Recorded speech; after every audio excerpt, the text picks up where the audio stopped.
Welcome back, Year 12s. So we'll go through a quick recap for this video. So the last video we looked at plasmid vectors and how we can create different recombinant plasmids by adding a gene of interest into a plasmid, as you can see here. So we do that by cutting the reporter gene, and we cut it at two different restriction sites, as you can see. So the BAM-H1 and ECHO R1 restriction sites with restriction endonucleases. Okay, we cut that and we add our gene of interest in. So we have our plasmid that is now recombinant. So for this class, we're essentially looking at how we can get those plasmids into the bacteria.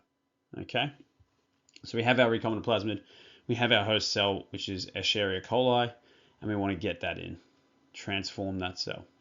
All right, so then we can eventually harvest what the product of the target gene was. Okay, so transforming bacterial cells and DNA. Cool. So firstly, we should just mention complementary DNA. Again, this was mentioned last video as well. So complementary DNA is DNA copied from mature messenger RNA. Okay, so really, it's mature messenger RNA that has been made from regular DNA, but this time we're going to reverse it with reverse transcriptase. Okay, and therefore we then get this cDNA. Why is it cDNA and not just normal DNA? Because it doesn't have introns. Okay, so again, that process of RNA processing has occurred to this DNA, so the introns are removed. So even if you go backwards, it's still going to be DNA, but therefore no introns. So it's called cDNA. Okay, it's just something to note. And that's essentially what the target gene is that we're putting into the plasmid, which then gets put into, hopefully, the bacteria. All right, so we're going to talk about essentially the LAC-Z gene. So what is it? It contains multiple restriction enzyme sites. So really, this is a reporter gene. Okay, it's used in transformation with a promoter and non-operator. Cool. LAC-Z, what it does when it is, translated and transcribed, or transcribed and translated, when the protein is made, this LAC-Z protein, all right, well, it essentially codes for what we call beta-galactosidase, which is the enzyme. Okay, and what does that do? It converts lactose into glucose and galactose. So it breaks down lactose, and we can use that as a test to see whether essentially the bacterium has taken up a plasmid without our target gene.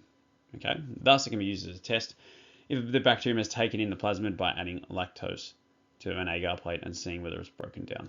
Okay, in this case, the target gene hasn't been put inside the reporter gene, therefore this is not broken down, so it will encode for beta-galactosidase. So how do we get the first thing we really need to look at here is how we get the plasmids, so these bad boys, once they're finally become recombinant, how do we get them into the bacteria? Okay, there's a few different ways. The first one is essentially you just heat it up. Okay, so we call this heat shock. So it involves using an ice cold solution containing calcium ions. All right, so you heat it up really hot and then you chuck it in the ice cold solution. Okay, so when it's heated, it disrupts the plasma membrane of the bacterium and therefore things can slip in. Okay, so the plasmids that are made and the recombinant plasmids, the ones you want, they will go inside. As you can see here, the plasma membrane has been deformed, so things can come inside, and then once it's cooled down very quickly, the plasma membrane then reforms. Okay, it anneals. So that's the first one, heat shock.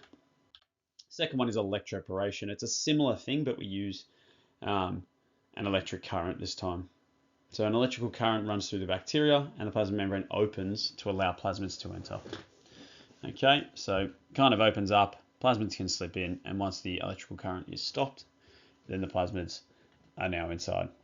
All right, or one of the plasmids or multiple of the plasmids, we'll see. Okay, so that image, again, you can read through that. So we have heat shock and electroporation. So from here, some bacteria will take up the recombinant plasmids and some will take up regular plasmids. Okay, because not all of the plasmids you made or the scientists made in the lab will take up that target gene. Sometimes, the restriction sites are cut and then they'll just, open up and then come back together naturally. The H bonds will reform, the complementary base pairs will come back together.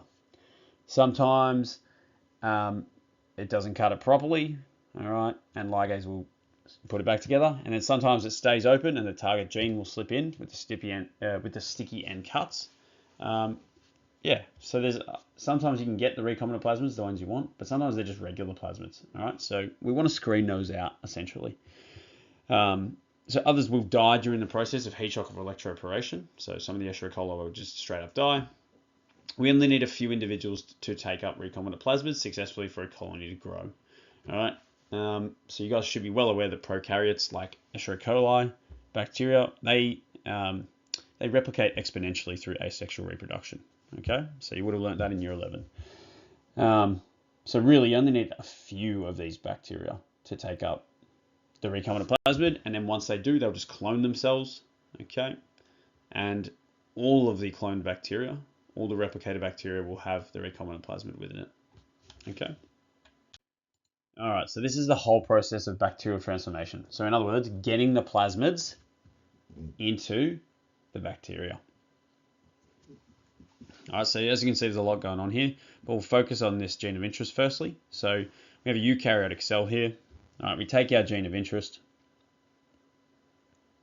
And really, that target DNA, it needs to be cut with the same restriction endonuclease as the plasmids. Cool. But potentially that could have been RNA, and we needed to use reverse transcriptase to make that into DNA, so it can go into the plasmid and therefore into the bacterium, because that needs to not have introns in it. Okay, whereas eukaryotic DNA will have introns in it. Anyway, so we get that target gene, all right, and we will splice that through our endonucleases and our restriction sites and sticky end cuts into the plasmid. All right, so you're going to have some plasmids that are the recombinant ones, as you can see here. All right, you can see that here, and it has your target gene. Awesome. And then some are non-recombinant, so they didn't take up the target gene, they've just reconnected at the sticky end cuts, and that's okay, they're still going to be there too. All right, but we can screen for those later, and we're going to talk about that in the next video. Okay. So then you have this mixture of recombinant plasmids and non-recombinant plasmids. Obviously, you go through one of the processes we just described, so it could be heat shock or electroporation. All right, you essentially melt or electrify the plasma membranes, and the plasmids will then go into some of the bacteria. Okay, some of the non-recombinant plasmids will go into the bacteria. Okay. Some of the recombinant plasmids will go into the bacteria. And some of the bacteria will take up no plasmids. Okay? And essentially from this point, we really just want to screen away, and we want to get rid of the bacteria with no plasmids and the bacteria that's transformed, which means it has a plasmid, but it's not the right one. We really just want to get and isolate the bacteria that has taken up the recombinant plasmid, also known as transformed bacteria, but in this case, a recombinant bacteria. Okay, they're the ones we want.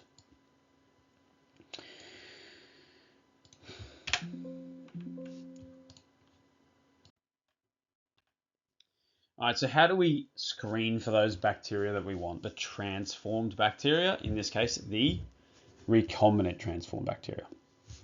So to determine which bacteria have taken up the plasmid, the agar plates which they are grown in contain an antibiotic. And if you remember back to the plasmids that we looked at, you should be aware that they have a resistance to some sort of antibiotic. So essentially you put in the antibiotic, alrighty, and immediately that's going to delete and by delete I mean kill, all of the bacteria that are not transformed. All right. So all of these bacteria here have the ampicillin resistant gene. All of the bacteria here have the ampicillin resistant gene as well. So that's that red one shown there. Okay. Whereas the non-transformed bacteria or the regular bacteria do not have that. So they're automatically going to die. Okay, so that's 1 out of 2 we've screened for. Now we just have to screen, and by screen I mean get rid of the one we don't want by a certain method. In this case, we just have these 2 left. So we have transformed bacteria with a non-recombinant plasmid and a recombinant plasmid with the recombinant, a recombinant bacterium with the recombinant plasmid. After we've done that, all right, we scrape some bacteria off the colonies that are found to have the resistances. They scrape them into agar plates with the next screening tool. In this example below, tetracycline. All right, but it might be Xcal as well. They're just different things. Okay, we can continue on. Cool. So the LAC-Z gene codes for an enzyme that breaks down an indicator called Xcal, resulting in a blue product. In the recombinant plasmids, the LAC-Z gene codon will be broken via the sticky end cuts. All right, so if we remember back to our plasmid, alrighty, we had our plasmid, boom, and we had, our particular reporter gene, and this is the reporter that we're talking about. Whereas the recombinant ones, the reporter gene was then broken because it had the target gene inserted. Okay, so this target gene will then stop, as you can see at the top here, that will stop essentially this red one from working, which is the reporter gene. All right, and that codes for the LAC-Z enzyme, which was that beta-galactosidase. Okay, BGAL. All right, so that's then gone, whereas this one has the BGAL working. Okay, so that works. Whereas in this one, no good. All right, if the target DNA has been successfully inserted, so this plasmid, aka recombinant plasmid, the one we want, expression of the LAC-Z gene, expression of the LAC-Z gene, and therefore the beta-galactosidase enzyme will be disrupted. Okay, so the bacteria with recombinant plasmids will appear white.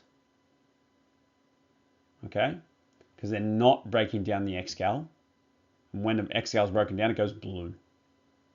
Okay, so all they need to do then is go to one of the white colonies, because they know that's the recombinant bacteria, the ones with our recombinant plasmids that we want. So it could be anywhere, it could be here, it could be here, any of the white colonies, and they scrape that off and put it on another agar plate. Okay, so yeah, this is a real hard process for students to generally take in, but it's building upon what we've learned with transforming plasmids. Okay, so in the previous video we looked at how to change a plasmid and how to insert a target gene. In this video we looked at resulting from that plasmid that we've made, how do we get it into the bacteria and then screen for the one we want. And then in the next video, kind of like a part 3, we're going to look at how we can use that to make human insulin, synthetic human insulin, with the proteins that we're going to get from this recombinant plasmid, which is white, the white colonies. Okay? Alrighty. All the best, everyone. See you next video. Like, comment, subscribe. Bye-bye.